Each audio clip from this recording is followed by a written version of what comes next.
السلام علیکم اسٹوڈنٹس، جیسے کہ آپ کو پتہ ہے کہ ہم لوگ پڑھ رہے تھے ریاست متحدہ امریکہ USA۔ اس کی ہم نے آبادی کی تقسیم پڑھی اور اس کے فزیکل فیچرز پڑھے۔ اب ہم پڑھیں گے یہاں کی زراعت کے بارے میں۔ ریاست متحدہ امریکہ کی خاص معاشی سرگرمی زرعی کاشت ہے۔ یہاں پر بہت سی فصلوں کی کاشت ہوتی ہے اور اس کی اہم فصلیں مکئی، گندم اور کپاس ہیں جو یہاں پر کثرت سے پیدا ہوتی ہیں، اور یہاں پہ بہت زیادہ ایڈوانس طریقے سے جو ہے وہ زراعت کی جاتی ہے۔ باقاعدہ یہاں پہ فصلوں کی کاشت کے خطے بنائے گئے ہیں اور ہر خطے میں وہی فصل کاشت ہوتی ہے جس کے لیے وہ بنایا گیا ہے۔ مثلا مکئی کا اگر کاشت کا خطہ ہے تو وہاں پہ خالی مکئی ہی کی کاشت کی جاتی ہے۔ اسی طرح گندم کی کاشت کے خطے میں خالی گندم کی ہی کاشت کی جاتی ہے۔ اس وجہ سے جدید سائنسی اطوار پر چلانے کی وجہ سے یہ جو صنعت ہے، یعنی یہ یہاں کی یہ زرعی جو آپ معاشی جو سرگرمی یا اکنامک ایکٹیویٹی جس کو آپ کہہ سکتے ہیں، اس نے بہت زیادہ ترقی کی ہے۔ مکئی کی کاشت کا علاقہ یہاں پر جو ہے وہ وسطی میدان کا شمالی حصہ ہے۔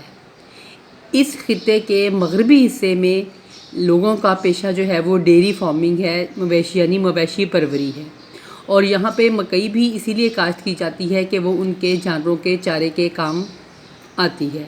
پھر ان جانوروں کو منڈیوں میں لے جایا جاتا ہے اور پھر وہاں پر اس سے جو ہے وہ مختلف قسم کی جو ہے وہ پروڈکٹ وغیرہ حاصل کی جاتی ہیں۔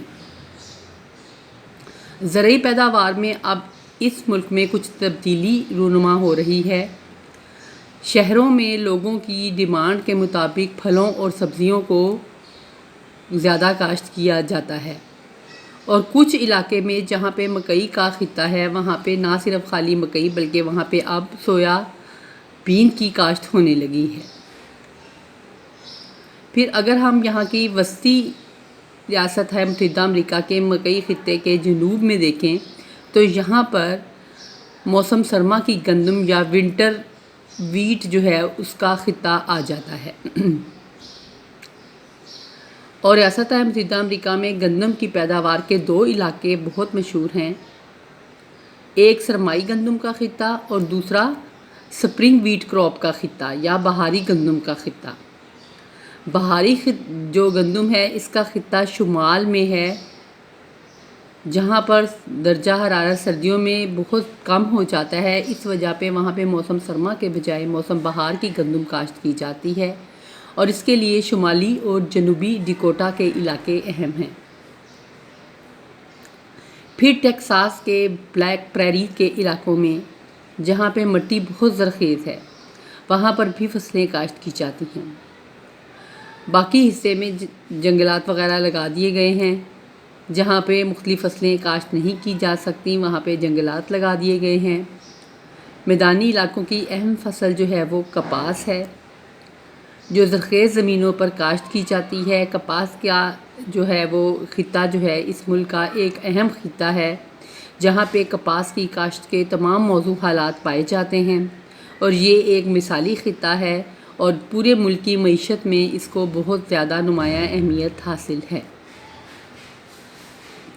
ریاست متحدہ امریکہ کے میدان کے مشرقی حصے میں بارش زیادہ ہوتی ہے، لیکن جیسے جیسے ہم جنوب میں جائیں بارش کی مقدار کم ہوتی چلی جاتی ہے۔